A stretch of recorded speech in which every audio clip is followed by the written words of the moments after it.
काई कबीले के लोहार दमीर चाचा इस खुफिया बंद रास्ते को खोलने की बहुत कोशिश करते हैं मगर कामयाब नहीं होते। कार्डियस अर्तुगरुल को खुफिया मालूमात फराहम करते हुए पकड़ा जाता है और तिरतुश के हाथों शहीद होता है। इसी दौरान कार्डिनल हलीमे के छोटे भाई के साथ खुफिया रास्ते से फरार होते हुए काई सिपाहियों के हाथों गिरफ्तार हो जाता है और इन्हीं से अर्तुगरुल को दूसरे खुफिया रास्ते का पता चलता है जिसके जरिए वो किले में दाखिल हो सकते हैं। अर्तुगरुल अपने सिपाहियों के साथ फौरन किले में दाखिल होता है और कुछ ही देर में सलेबियों का सफाया करके किले पर कब्जा कर लेता है। पेत्रोचो को उसी जगह तुर्गुत कत्ल करता है जहाँ उस पर तशद्दुद किया जाता था। किसी तरह तिरतुश यहाँ से भागने में कामयाब हो जाता है।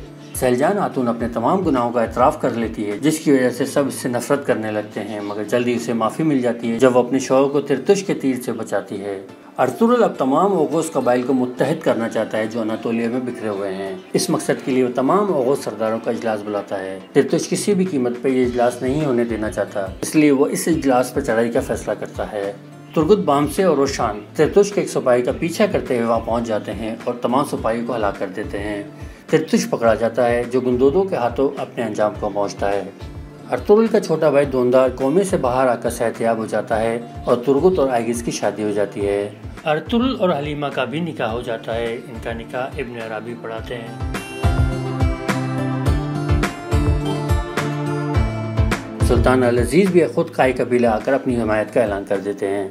एक दरिया को पार करते हुए सलमान शाह घोड़े से गिरकर शहीद हो जाते हैं और इनकी जगह इनकी बीवी आयमाना को सरदार मुंतखब कर लिया जाता है।